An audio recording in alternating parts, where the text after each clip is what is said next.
శుభములు కలుగు నీకు. మనం పెట్టుకున్న 6 నెలల గడువు 2 వారాల్లోనే తీరిపోబోతుంది.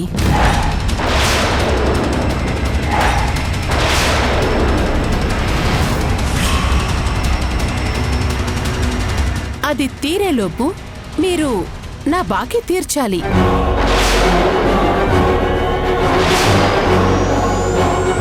లేదంటే మీరు మగ్గం ఎక్కడానికి వీల్లేదు.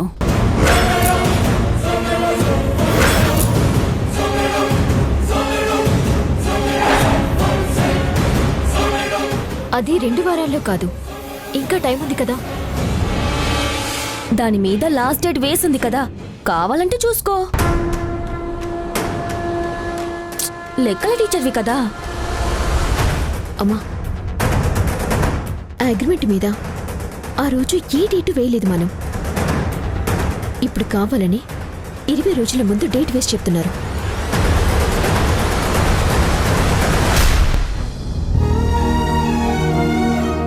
ఈ విషయం చెప్పినా ఇప్పుడెవరూ నమ్మరమ్మా. నువ్వుండు, నేను మాట్లాడతాను. అరుంధతి, మేము నీకు అగ్రిమెంట్ చేసింది వ్యాపారానికి సంబంధించి, అమ్మవారికి సంబంధించింది కాదు. మీ వ్యాపారమే అమ్మవారి చీరతో మొదలైంది కృష్ణ తులసి. మరి అమ్మవారి చీర నేయటానికి మగ్గం ఎలా ఎక్కుతావు?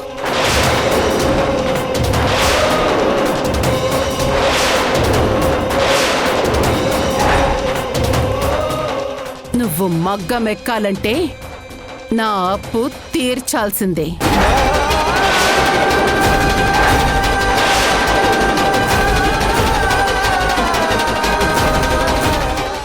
అరుంధతి, నేను నీ బాకీ తీర్చాలి, నిజమే. అది ఎలాగైనా తీర్చేస్తాము. కానీ డబ్బుకి అమ్మవారి చీరకి లింకు పెట్టకు. ఆ చీర చాలా పవిత్రమైనది, చాలా నిష్ఠతో నేయాల్సింది.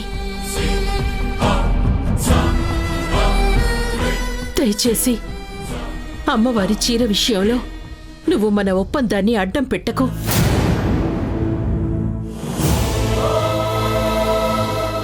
ఆ ఒక్క చీర నెయ్యటానికి ఒప్పుకో అరుంధతి. అలాగే ఒప్పుకుంటాను.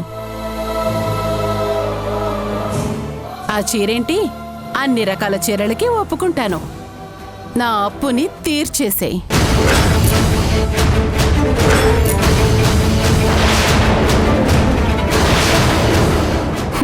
అలాగే ఒప్పుకుంటాను. అప్పు తీర్చేస్తే మీరు ఒప్పుకునేదేంటి? మిమ్మల్ని ఇబ్బంది అడగకుండా మేమే అమ్మవారి చీర పనిని మొదలు పెట్టేస్తాము.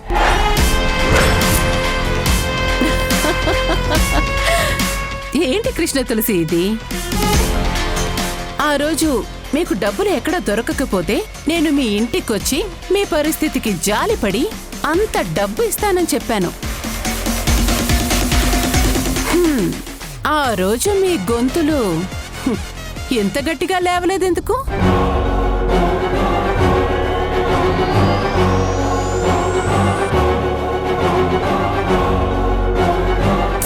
అమ్మవారి చీర గురించి అప్పుడు ఒక్క మాట కూడా మాట్లాడలేదెందుకు? నేనన్న ప్రతి మాటకి తలూపి డబ్బులు తీసుకున్నారు కదా. ఓ, అప్పుడు అవసరం నీది కదా. కానీ ఆ అవసరానికి ఈ ఊళ్ళో ఎవ్వరూ ముందుకు రాలేదు. ఇప్పుడు అందరూ ఉన్నారని వాళ్ల ముందు నన్ను చెడ్డదాన్ని చేసి నువ్వు మంచిదానివవ్వడం కోసం ఇలా మాట్లాడుతున్నావు. నీ కూతుళ్ళ చేత మాట్లాడిస్తున్నావు. ఇదెక్కడ న్యాయం కృష్ణ తులసి? నా దగ్గర నువ్వు అప్పు చేశావని ఊళ్ళో తెలిస్తే నీకే పరువు తక్కువ. అది ఆలోచించే ఈ విషయం ఊళ్ళో ఎవరికి చెప్పకూడదని నేనే ఈ అగ్రిమెంట్లో రాయించాను కదా.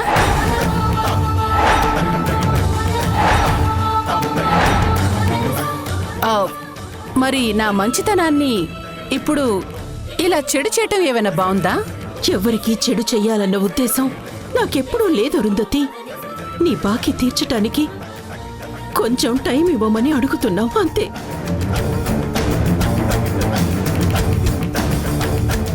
అంటే అమ్మవారి చీర అది మొదలు పెట్టేలోపు మా బాకీ తీర్చలేరన్నమాట.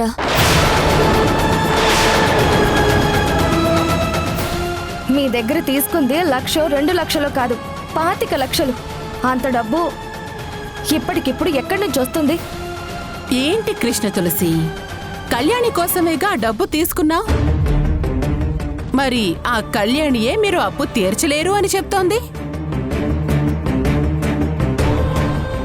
అంతేనా? అదే ఫైనలా? నువ్వు చెప్పే చివరి మాట ఏమీ లేదా?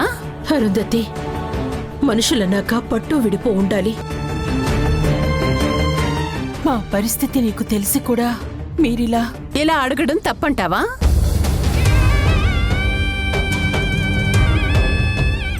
నేనేవి అన్యాయంగా అడగట్లేదు కదా.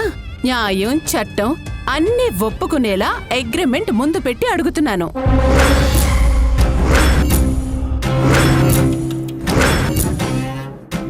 రెండు వారాల్లో మన గడువు పూర్తవుతుంది. ఈలోగా నా బాకీ తీర్చేయండి.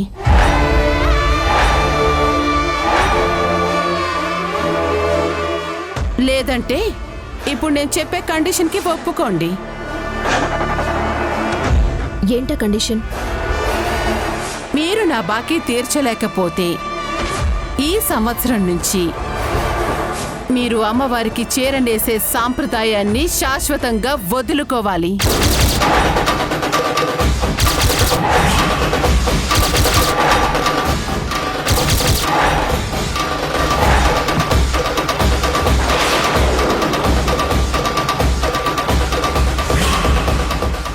ఆ సాంప్రదాయాన్ని మాకు అప్పగించేయాలి.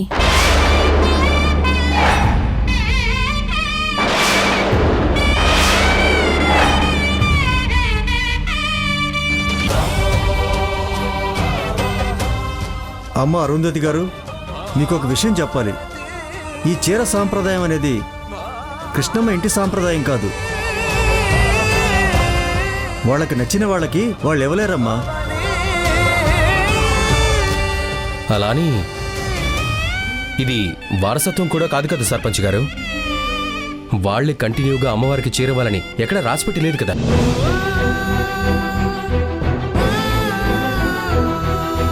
ఆనాడు చీర సమర్పించే మనిషికి అనారోగ్యం చేయడం వల్ల ఆ అదృష్టం కృష్ణమ్మకి దక్కింది. తన పిల్లల నలుగురిని పెంచుకుంటూ చాలా కష్టపడుతూ కూడా ఎంతో నిష్ఠతో చీరనేసి ఇచ్చేది. అందుకే కృష్ణమ్మ మీద మా అందరికీ అంత గౌరవం.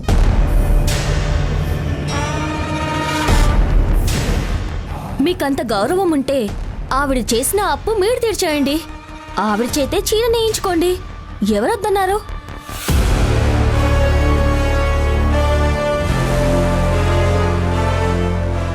చెప్పండి సర్పంచ్ గారు, నా పిల్లలు అడిగిన ప్రశ్నలకి సరైన సమాధానం చెప్పండి.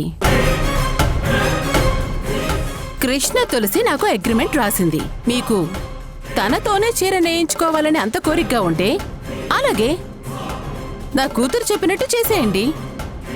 ఆవిడ చేసిన అప్పు మేమెలా తీర్చగలమమ్మా? తీర్చలేరు కదా, మరి అలాంటప్పుడు మీరెవ్వరూ మాట్లాడకండి. చూడండి, ఈ విషయం మీద మాకు కోర్టుకు వెళ్లే రైట్స్ కూడా ఉన్నాయి.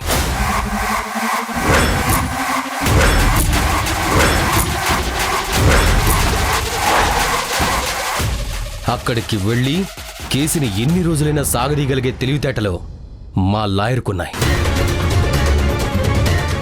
అప్పుడు ఏం జరుగుతుందో మీరు ఊహించగలరు.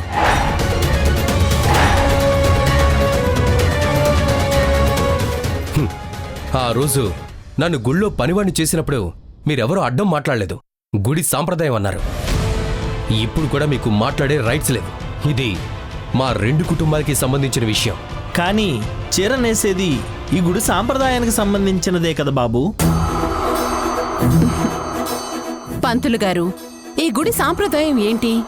అమ్మవారికి చీర నేసేవాళ్లు ఎంతో పవిత్రమైన మనసుతో చాలా శుద్ధిగా భక్తిగా నిష్ఠగా దీక్ష తీసుకుని చీర నేయాలి అంతే కదా? అవునమ్మా. అంటే ఈ ఊళ్ళో ఈ కృష్ణ తులసి తప్ప ఇంకెవరూ అంత పర్ఫెక్ట్ కాదనా మీ ఉద్దేశం?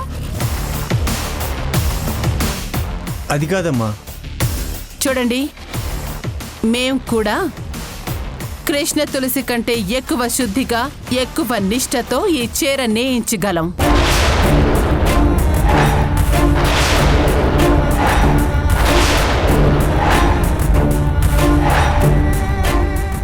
అవసరమైతే బంగారంతో కూడా నేయించగలం. ఆ విషయం మీకు తెలుసు.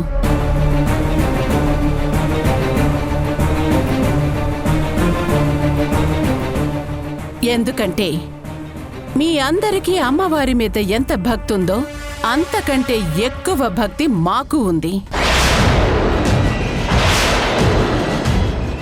అందుకే చెప్తున్నాం, చీర నేసే అవకాశం మాకిచ్చేయండి.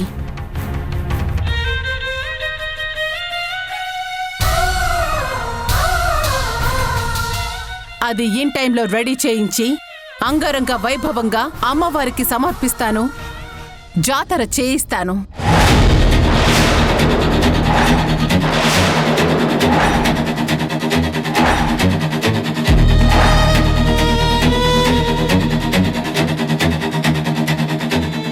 ఇది అన్యాయం.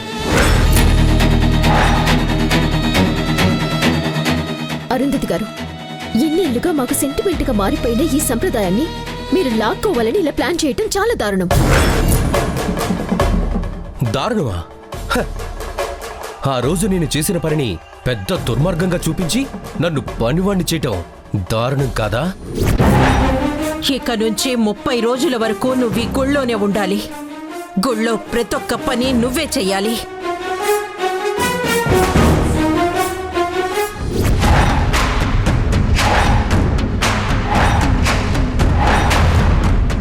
ఆ రోజు మా అమ్మ ఎంత బాధపడిందో మీకెవరికైనా తెలుసా?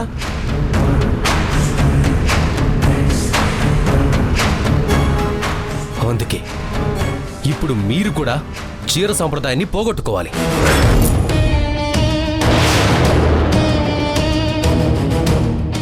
బాధను అనుభవించాలి. సర్పంచ్ గారు, ఈ బాధలు కోపాలు ఇవన్నీ కాదు. కృష్ణమ్మ మాకు గడువులోగా డబ్బు ఇచ్చేస్తే ఆ మరుసటి రోజు నుంచి చీర తనే నేయచ్చు. అలా ఇవ్వలేకపోతే మాత్రం అమ్మవారికి మేమే చీర నేయిస్తాం.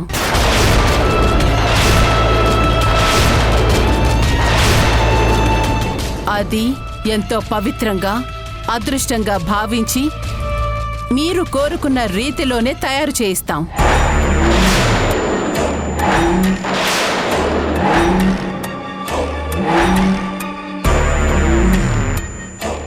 మా డబ్బు మాకిస్తారో చీర సాంప్రదాయాన్ని ఇచ్చేస్తారో తేల్చుకొని అప్పుడిక్కడికే రమ్మనండి మీ కృష్ణమ్మని. ఓకే?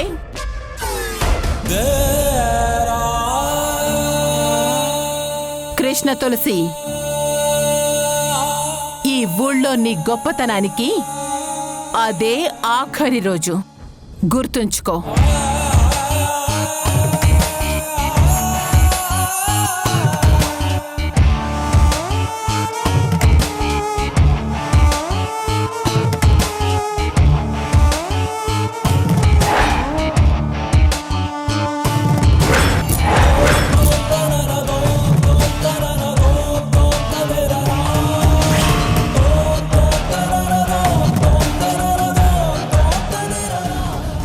రమ్య, రమ్య, హాహాహాహాహా, భలే ఉంది.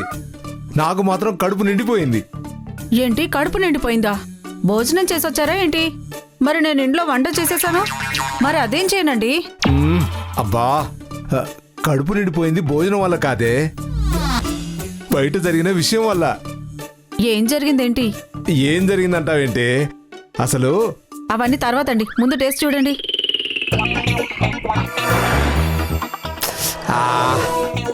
4 ఉప్పుగాళ్ళే సరిపోతుంది. ఆ, ఇంతకీ ఏం జరిగిందంటే ఆ రేఖ చరణ్ని ప్రేమించిందా? ఆ చరణ్ వారాహిని ప్రేమించాడా? ఆ వారాహి ఏమో చెల్లి కోసం త్యాగం చేసిందా? ఆ అరుంధతి వాళ్ళు చేసిమో ఇంటికెళ్ళి సంబంధం అడిగితే నో అన్నారు. చేసిమో వాళ్ళు కృష్ణమ్మ ఇంటికెళ్ళి సంబంధం అడిగితే వాళ్ళు నో అన్నారు. అబ్బబ్బబ్బబ్బబ్బబ్బా, ఒకరు ఏది అనుకుంటున్నారో అదే వాళ్ళకి ఎదురొస్తుంది. నిజంగా చిత్రంగా ఉంది కదూ? అవునండి, నిజమే. ఇప్పుడు ఇంకా పెద్ద విచిత్రం జరిగింది. అవునా? ఏంటది? మరి ఆ కృష్ణమ్మ అరుంధతికి 25 లక్షలు ఇవ్వాలి కదా. ఆ డబ్బుకి ఇప్పుడు గడువు తీరిందంటారు అరుంధతి వాళ్ళు. తీరలేదని అనుమానపడుతున్నారు కృష్ణమ్మ వాళ్ళు. చివరికి డబ్బు ఇవ్వకపోతే జాతరలో చీరనిచ్చే అమ్మవారికిచ్చే సాంప్రదాయాన్ని వదులుకోమని అరుంధతి అల్టిమేటం జారీ చేసిందట.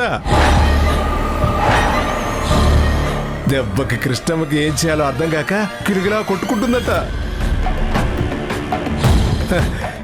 ఎంతైనా శివం కంటే అరుంధతే. కృష్ణమ్మకి చెమటలు పట్టించేస్తుంది. నా వల్ల కానిది తను చేసి చూపిస్తుంది. వాళ్ళేం చేశారు వీళ్ళేం చేశారని అన్నీ తెలుసుకొని పొగుడు. నీ కొడుకు గురించి నువ్వేం తెలుసుకోకు. రే, నీ గురించి నాకు కొత్తగా తెలియాల్సిందేముందిరా? ఏం తెలుసు నీకు? ఏం తెలుసు? రేఖని ఎంతలా ప్రేమిస్తున్నానో తెలుసా? రేఖ కోసం ఎంతలా కలవరిస్తున్నానో తెలుసా నీకు? రే, నువ్వు కలవరిస్తే కళ్ళే మిగులుతాయిరా. అవి నిజమవ్వాలంటే నీ వైపు నుండి ప్రయత్నాలు ఉండాలి. ఉండాలి. ఆ చరణ్ గారు తప్పుకున్నాడు కదా అని మొన్న ప్రయత్నించాను. ఏమైంది? పులి మనిషి మీద పడి దాడి చేసినట్లు ఆ రేఖ నా మీద పడిపోయింది. టైమింగ్ లేని కుమారా. దేనికైనా టైమింగ్ చాలా ఇంపార్టెంట్ రా. నువ్వు మొన్న రాంగ్ టైంలో వెళ్తున్నావు. వద్దని నేను వెనక్కి పిలిచాను, వినకుండా వెళ్ళావు. ఇప్పుడు మనం రేఖను వెళ్ళి కదిలిస్తే కుమ్మేస్తుందిరా. ఆ అరుంధతిని అడిగితే తరిమి కొడుతుంది. అందుకే నేనే మంచి టైమింగ్ చూసి నీకు చెప్తాను. అప్పుడు నువ్వు చేయాల్సింది చేసేయి. నేను ఎప్పుడు ఎక్కడ ఎవరిని ఎలా మాయ చేయాలో అలా చేస్తాను. ఎలాగైనా నీ పెళ్లి రేఖతోనే చేయిస్తాను. నిజమా నాన్న? రే, నువ్వు ఎంత వెర్రి బాగులోడివైనా నువ్వు నా కొడుకురా, నా రక్తానివి. ఏ బలిసిన అరుంధతికి బలుపున్న కృష్ణమ్మకే ఉంటుందా తన రక్తం మీద ప్రేమ? కమెడియన్ గాండి నాకు కూడా ఉంటుందిరా. ఏం చేసైనా సరే రేఖ నీకిచ్చి పెళ్లి చేస్తాను రా. నీ సంతోషమే నాకు ముఖ్యం.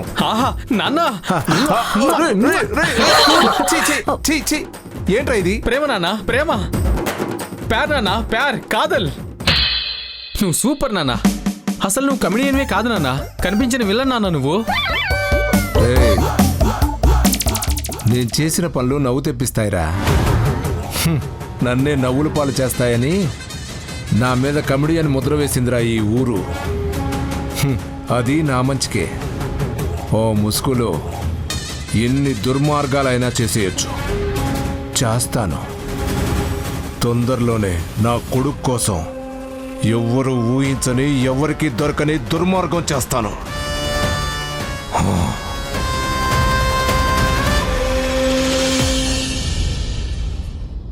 హాయ్ గాయ్స్, ఈరోజు నేను హే పొట్టి, నువ్వు అసలు ఈరోజు గుడికొచ్చి ఉండాల్సింది. భలే సీన్ మిస్ అయిపోయావు తెలుసా? ఏ లొట్టి పిట్ట, ఓ లోడ వాగకుండా అసలేం జరిగిందో చెప్పు. మాట్లాడు. గుళ్ళో జరిగింది విన్నాక ఎటు నీ నోటికి లాక్ పడిపోతుంది కదా. ఎహే, నీ సోది వినాల్సిన అవసరం నాకేం లేదు.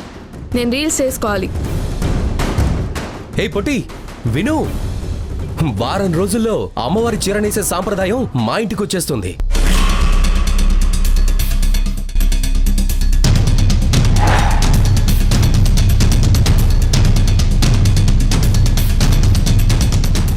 చీర సాంప్రదాయం ఇక్కడికి రావడం ఏంటి? అది ఇప్పుడు చచ్చినట్టు నేను చెప్పేదంతా వింటావు. ముందు మ్యాటర్ చెప్పరా. మా అమ్మ మీ అమ్మకి 25 lakhs ఇచ్చింది కదా, దాని లాస్ట్ డేటు వారం రోజుల్లో అయిపోతుంది. ఆ లోపు మీ అమ్మ అప్పు తీర్చకపోతే చీరనీసే సాంప్రదాయాన్ని మాకు హ్యాండ్ ఓవర్ చేయాలని మా అమ్మ ఊరి పెద్దలందరి ముందు కండిషన్ పెట్టింది. దానికి మీ అమ్మ కూడా ఒప్పుకుంది. చెప్పాను కదా నీ నోటికి లాక్ పడుతుంది అని. ఇన్ని రోజుల నుంచి మీ ఫ్యామిలీ నుంచి ఆ సాంప్రదాయాన్ని లాగేయాలని తెగ ట్రై చేశాం. ఇప్పటికి సక్సెస్ అయ్యాం.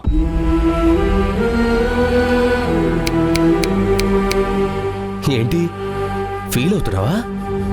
మీ అమ్మ వాళ్ళు ఓడిపోతున్నారనేసరికి ఎక్కడలేని ప్రేమ పొంగుకొచ్చేసినట్టుంది. నాకు తెలుసు మా కోసం నువ్వు మీ వాళ్ళ మీద కోపం నటిస్తున్నావని. నిజంగా నీకు లోపల మీ వాళ్ళంటే ప్రేమ ఉందని ఇప్పుడు బయటపడింది. రే లొట్టి వెదవా, ఎక్కువ మాట్లాడావంటే దవడలు దగ్గరైపోతాయి.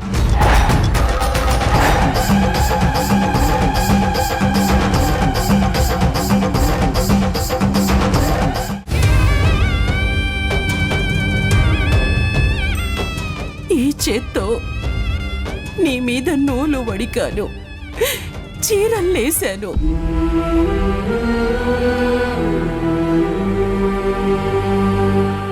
ఈ చేతులతోనే నిన్ను వేరే వాళ్ళకి అప్పగించేయాలా అమ్మా?